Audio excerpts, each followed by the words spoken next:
করিমপুরের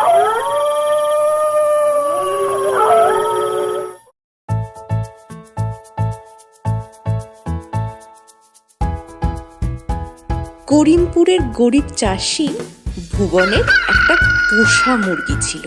সেই মুরগির ডিম হাটে বেচে ভুবনের সংসার চলত।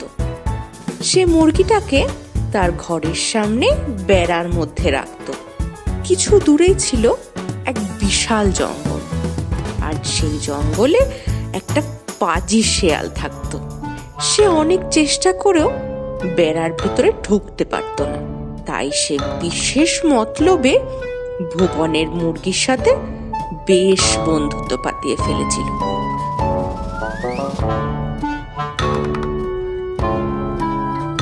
একদিন সন্ধ্যার দিকে মুরগিটা উঠোনে হেঁটে বেড়াচ্ছে। এমন সময় শেয়াল এসে বলল, কি হ্যাঁ মুরগি বন্ধু, কি করছো? খাওয়া দাওয়া হলো?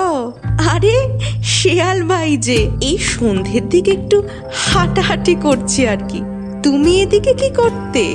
আর সত্যি কথা কি বলবো তোমায়, এই যে বড় জঙ্গলে আমি থাকি, একটা মনের মতো বন্ধু নেই আমার, জানো। তাই তো তোমার সাথে একটু গল্প করব বলে চলে আসি। আর আর এই যে তোমার মধুর গলার স্বর, আমি তো সকাল সকাল তোমার ডাকে ঘুম থেকে উঠি।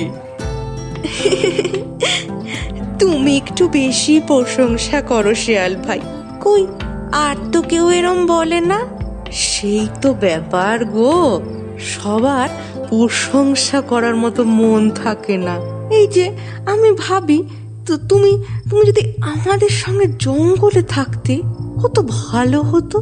তোমার মিষ্টি মধুর ডাকে সকালের ঘুম ভাঙতো। কি যে তুমি এই বন্দি হয়ে থাকো না, দূর। কি যে বলো, মালিক আমার বড্ড ভালো মানুষ। আমি ডিম দিই রোজ, আর মালিক আমায় পেট ভরে খেতে দেন। আমি বন্দি কই, আমি তো ভালোই আছি। সে কি, তুমি তোমার ছানাদের বিক্রি করো?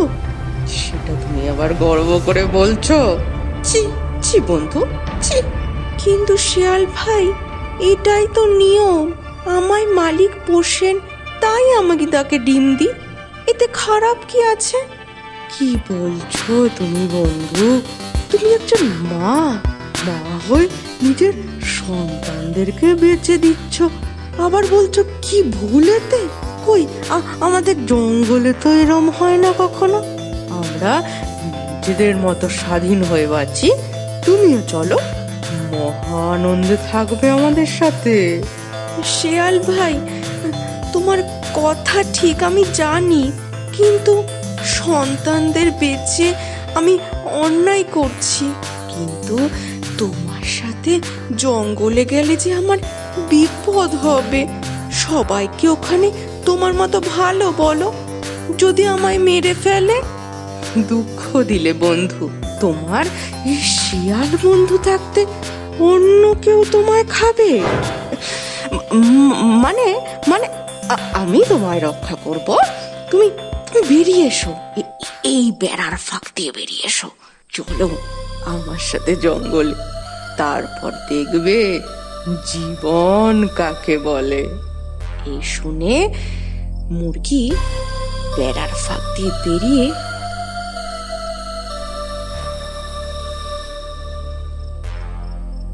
শেয়ালের সঙ্গে জঙ্গলের দিকে যেতে শুরু করলো। কিছু দূর যেতেই ঘাড় মুটকে ধরলো মুরগি।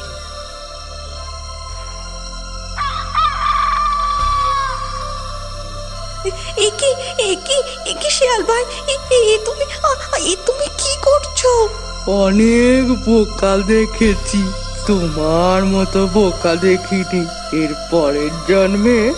কারণ মিষ্টি কথাতে বিশ্বাস করো না বলে শিয়াল মুরগিটাকে সাবার করে ফেললো, আর মুরগিও নিজের বোকামির শাস্তি পেল।